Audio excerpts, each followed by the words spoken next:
पत्रकारों से बदसलूकी के बीच अजय मिश्र टेनी दिल्ली तला। बर्खास्तगी की मांग पर अड़ा विपक्ष। सूत्रों के हवाले से जानकारी, नहीं होगा गृह राज्य मंत्री का इस्तीफा। 1971 में भारत पाकिस्तान युद्ध के आज 50 साल पूरे। विजय दिवस के मौके पर दिल्ली में वॉर मेमोरियल जाएंगे प्रधानमंत्री। स्वर्णिम मशाल सेरेमनी में होंगे शामिल। जंग के शहीदों को देंगे श्रद्धांजलि। प्रशांत किशोर ने कहा, मोदी को हराने के लिए 4M की जरूरत। मैसेंजर, मशीनरी और मैकेनिक, इसमें ममता बनर्जी मैसेंजर बन सकते हैं। जम्मू कश्मीर के कुलगाम में सुरक्षा बलों की बड़ी कामयाबी। देर रात से जारी एनकाउंटर में 2 आतंकी ढेर सर्च ऑपरेशन जारी। देश में ओमिक्रॉन के मामलों ने तेजी पकड़ी। कुल आंकड़ा 73 तक पहुंचा। महाराष्ट्र में सबसे ज्यादा 32 केस। ब्रिटेन में कोरोना के मामलों में रिकॉर्ड उछाल। निजीकरण के विरोध में आज से अलग 2 दिन कई बैंकों में कर्मचारियों की हड़ताल। SBI, PNB और सेंट्रल बैंक में कामकाज पर पड़ सकता है असर।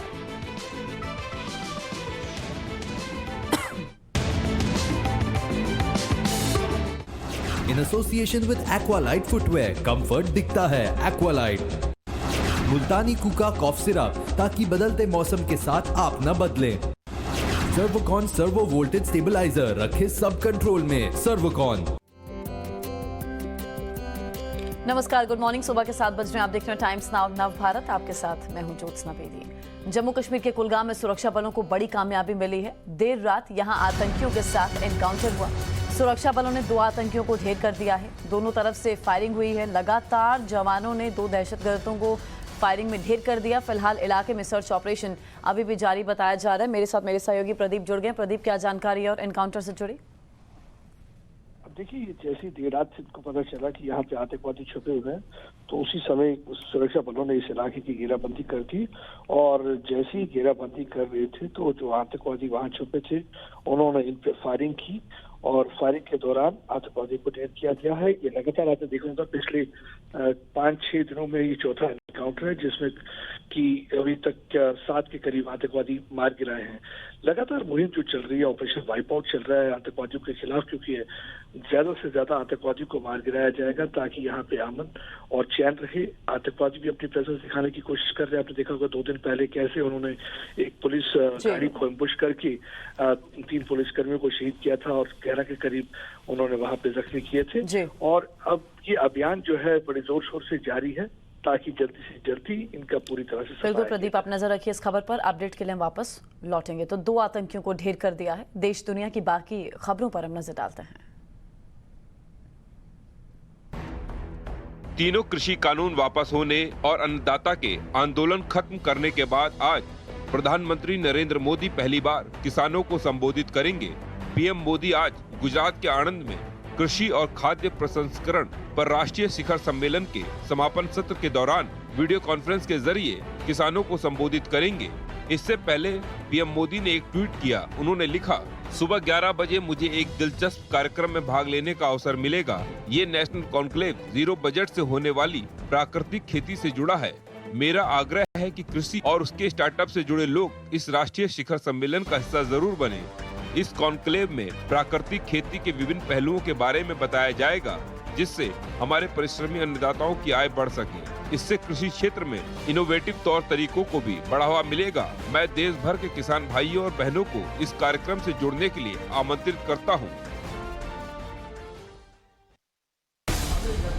उत्तर प्रदेश के अलीगढ़ में AIMIM के जिलाध्यक्ष गुफरान नूर का एक वीडियो वायरल हो रहा है, जिसमें वो मुसलमानों के एक समूह से बात करते हुए ज्यादा बच्चे पैदा करने की अपील करते दिखाई दे रहे हैं। गुफरान नूर कह रहे हैं, ज्यादा बच्चे होंगे तभी वो राज कर सकेंगे और ओवैसी देश के प्रधानमंत्री बन पाएंगे। हम लोग मुसलमान कौम है ना, बहुत ईमान से भी नीचे चली गई है हर तरीके से।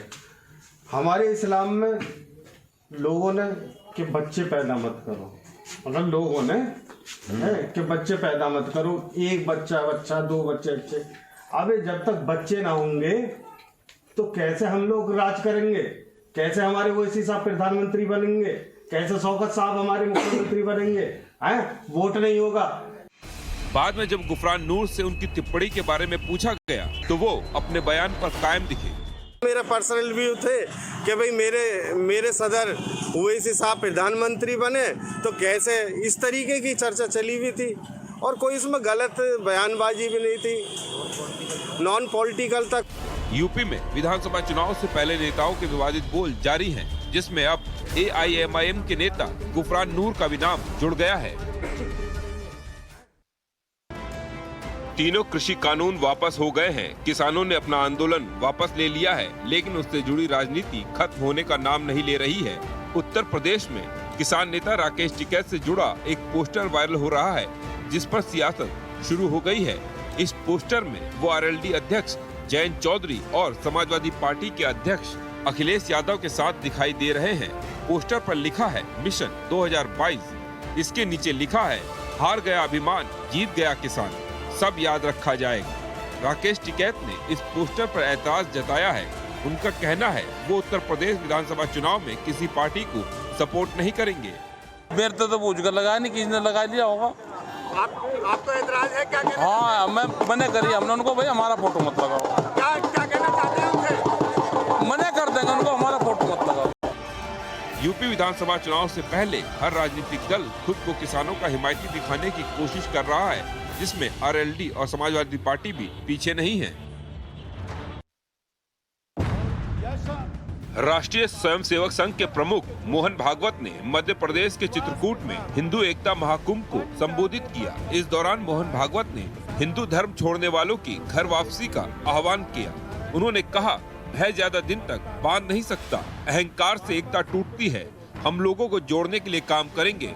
महाकुंभ में शामिल हो रहे लोगों को उन्होंने एक संकल्प भी दिलाया। मोहन भागवत ने इस दौरान हिंदू बहनों की अस्मिता और सम्मान की रक्षा करने की प्रतिज्ञा भी दिलाई। मैं प्रतिज्ञा करता हूँ कि किसी भी हिंदू भाई को हिंदू धर्म से विमुख नहीं होने दूंगा तथा जो भाई धर्म छोड़कर चले गए हैं उनकी भी घर वापसी के लिए कार्य करूंगा एवं उन्हें परिवार का हिस्सा बनाऊंगा। इस आयोजन में हिंदुओं के साथ हो रहे अन्याय, मठ मंदिरों की सुरक्षा, धर्मांतरण पर रोक, जनसंख्या नियंत्रण, राष्ट्रवाद और सम्मान नागरिक संहिता, लव जिहाद, गोरक्षा, सामाजिक समरसता जैसे मुद्दों पर चर्चा हुई। बिहार के पूर्व मुख्यमंत्री और हम के राष्ट्रीय अध्यक्ष जीतन राम मांझी अपने एक बयान को लेकर चर्चा में हैं। उन्होंने बिहार की शराब नीति पर निशाना साधते हुए लोगों को रात 10 बजे के बाद शराब पीने की सलाह दी है।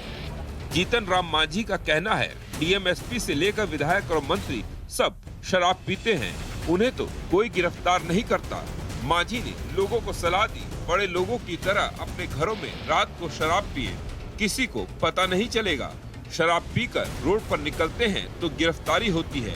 बिहार में शराबबंदी लागू है, लेकिन टाइम्स नाउ नवभारत अपने स्टिंग में दिखा चुका है कैसे बिहार के एक मंत्री के घर के पास शराब बिक रही थी।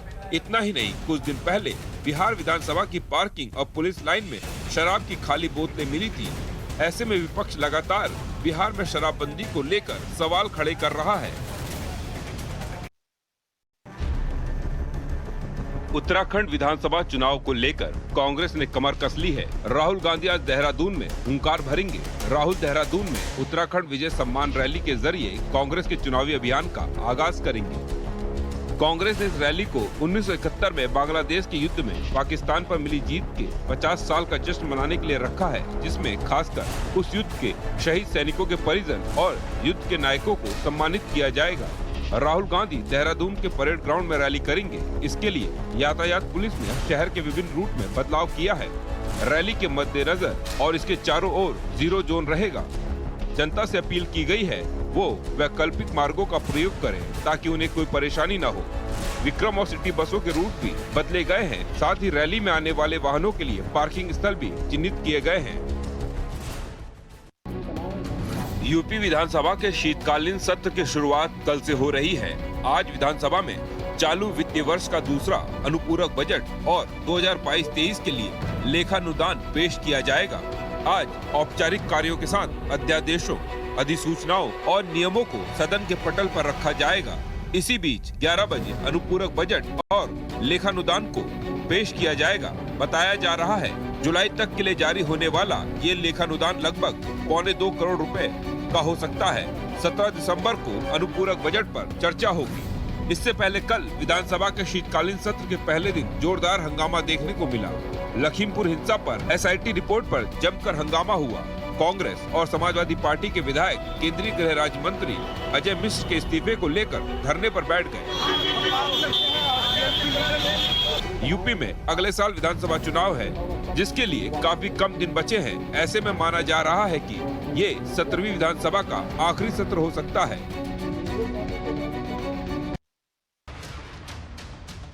यूपी विधानसभा चुनाव से पहले अपराधियों की कमर तोड़ने में जुटी मेरठ पुलिस को बड़ी सफलता हाथ लगी है। पुलिस ने अवैध हथियार बनाने की फैक्ट्री का पर्दाफाश कर 6 आरोपियों को गिरफ्तार किया है। इनके नाम इकबाल, आमिर, आस मोहम्मद, इरशाद, हसीन उर्फ भूरा और आमिर हैं। राशिद, शहजाद उर्फ बंटी, इसरार, शाहिद और जुल्फिकार फरार हैं, जिनकी गिरफ्तारी के लिए पुलिस दबिश दे रही है। बदमाशों के पास से 7 पिस्टल, 3 अधवनी पिस्टल, 201 मैगजीन, 66 मैगजीन कैप समेत भारी संख्या में हथियार बनाने के उपकरण बरामद किए गए हैं। बताया जा रहा है आरोपी पिछले कई सालों से अवैध हथियार बनाने का काम कर रहे थे। आरोपी 25 से 30 हजार में एक पिस्टल बेचते थे। विधानसभा चुनाव को प्रभावित करने के लिए असलहे तैयार किए जा रहे थे। झारखंड की राजधानी रांची में विश्व हिंदू परिषद के खलारी प्रखंड अध्यक्ष मुकेश सोनी की गोली मारकर हत्या कर दी गई। घटना बुधवार देर शाम मैकलुस्कीगंज थाना क्षेत्र के मायापुरी में हुई, जहां बाइक सवार बदमाशों ने मुकेश सोनी की गोली मारकर हत्या कर दी। गोली की आवाज सुनकर स्थानीय लोग वहां पहुंचे तो मुकेश सोनी सड़क पर गिरे हुए थे। पुलिस को सूचना देकर स्थानीय लोग ही उन्हें लेकर डकरा सेंट्रल हॉस्पिटल पहुंचे, जहां डॉक्टर ने उन्हें मृत घोषित कर दिया। पुलिस अपराधियों की तलाश में जुटी हुई है। झारखंड में विधानसभा का शीतकालीन सत्र आज से शुरू हो रहा है। उससे पहले सोमवार को नाबालिग से सामूहिक दुष्कर्म और अब वीएचपी के खल्लारी प्रखंड अध्यक्ष की हत्या ने बीजेपी को सरकार के खिलाफ हल्ला बोलने का मौका दे दिया है। कोरोना का नया वेरिएंट ओमाइक्रॉन जिस तेजी से देश में अपने पैर पसार रहा है, उसे देखते हुए सवाल उठने लगा है, क्या ओमाइक्रॉन देश में कोरोना की तीसरी लहर लाएगा? हर दिन देश के अलग अलग राज्यों में वेरिएंट के नए केस सामने आ रहे हैं। अब तक महाराष्ट्र में इसका सबसे ज्यादा असर देखने को मिला है।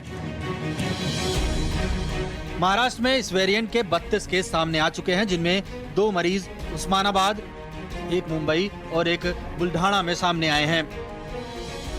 आइए अब आपको ग्राफिक्स के जरिए दिखाते हैं कि देश के किस राज्य में ओमाइक्रॉन वेरिएंट के कितने केस हैं।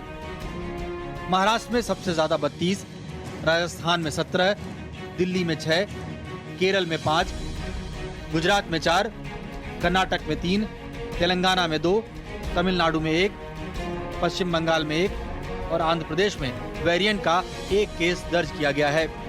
अब ओमाइक्रॉन के बाद कोरोना के हालात को देखते हुए पश्चिम बंगाल सरकार सतर्क हो गई है। राज्य सरकार ने मौजूदा कोरोना प्रतिबंधों को 15 जनवरी तक बढ़ा दिया गया है। 24 दिसंबर से 1 जनवरी तक क्रिसमस और नए साल के जश्न के लिए रात 11 बजे से सुबह 5 बजे के बीच लोगों और वाहनों की आवाजाही से संबंधित प्रतिबंधों में ढील दी जाएगी। इधर एक्सपर्ट्स की माने तो किसी न किसी स्तर पर जाकर ओमाइक्रॉन के खिलाफ बूस्टर डोज बेहद जरूरी है।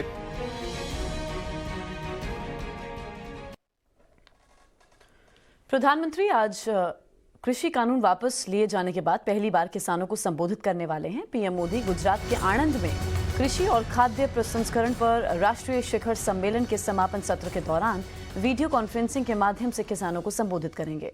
पीएमओ की ओर से जारी एक बयान में कहा गया है कि इस शिखर सम्मेलन में प्राकृतिक खेती और इस पर ध्यान देने की बहुत ज़्यादा ज़रूरत है और साथ ही किसानों को प्राकृतिक खेती के तरीके अपनाने के फायदों के बारे में भी ज़रूरी जानकारी मुहैया कराई जाएगी।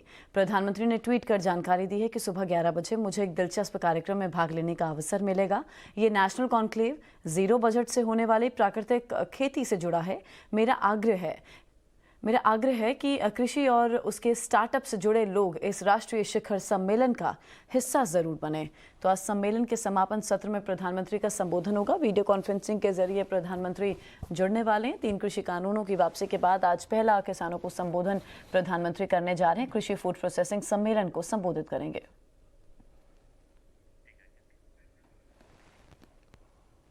आज पूरा देश 1971 में हुए भारत पाकिस्तान युद्ध की 50वीं सालगिरह मना रहा है। इस युद्ध में भारतीय जवानों ने पाकिस्तान को धूल चटा दी थी। इस दिन को हम विजय दिवस के तौर पर मनाते हैं। आज इस मौके पर दिल्ली के वॉर मेमोरियल में आयोजित होने वाली स्वर्णिम विजय मशाल सेरेमनी में प्रधानमंत्री शिरकत करेंगे। पीएम मोदी सुबह 10:30 बजे 1971 के युद्ध में शहीद हुए जवानों को श्रद्धांजलि अर्पित करेंगे। असदुद्दीन ओवैसी की पार्टी AIMIM के यूपी के अलीगढ़ से जिलाध्यक्ष गुफरान नूर का एक विवादित बयान सोशल मीडिया पर वायरल हो रहा है। इस बयान में गुफरान नूर मुसलमानों के एक समूह से बात करते हुए ज्यादा बच्चे पैदा करने की अपील करते हुए दिखाई दे रहे हैं। गुफरान नूर कह रहे हैं ज्यादा बच्चे होंगे तभी वो राज कर सकेंगे और ओवैसी देश के प्रधानमंत्री बन पाएंगे। जो सदर है ओवैसी साहब वो डराते हैं अल्लाह ताला से, अल्लाह से डरो।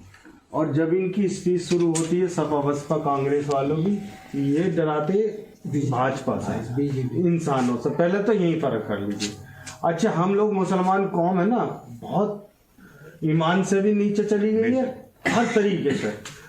हमारे इस्लाम में लोगों ने कि बच्चे पैदा मत करो, मतलब लोगों ने है कि बच्चे पैदा मत करो, 1 बच्चा 2 बच्चे। अबे जब तक बच्चे ना होंगे तो कैसे हम लोग राज करेंगे, कैसे हमारे ओवैसी साहब प्रधानमंत्री बनेंगे। सार्वजनिक बैंक के निजीकरण के विरोध में बैंक यूनियंस ने आज से अगले 2 दिन हड़ताल का ऐलान किया है, जिससे आज बैंक में कामकाज पर असर पड़ सकता है और कई बैंक इसमें शामिल हैं। हड़ताल की वजह से state bank of India, Punjab national bank, central bank of India और RBL बैंक के कामकाज पर असर देखने को मिल सकता है। हालांकि इन बैंकों ने कहा है कि पूरी कोशिश की जाएगी कि बैंक का कामकाज सामान्य तरीके से चले। PNB ने एक बयान में कहा है कि बैंक ने अपनी शाखाओं और ऑफिस में सामान्य कामकाज के लिए इंतजाम किए हैं, लेकिन हड़ताल की वजह से बैंक के कामकाज पर असर जरूर पड़ेगा। वहीं सेंट्रल बैंक ऑफ इंडिया ने कहा कि उसने हड़ताल से निपटने के लिए सभी शाखाओं और दफ्तरों में सामान्य कामकाज के लिए मौजूदा गाइडलाइंस के मुताबिक सभी आवश्यक कदम उठाए हैं।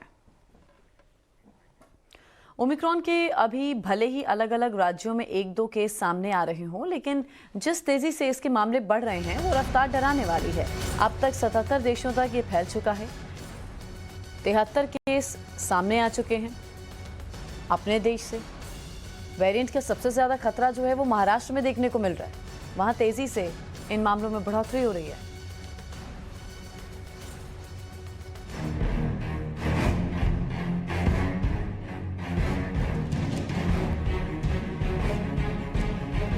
ओमाइक्रॉन की डरावनी रेस,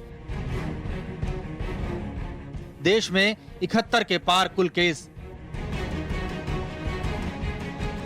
महाराष्ट्र में सबसे ज्यादा असर।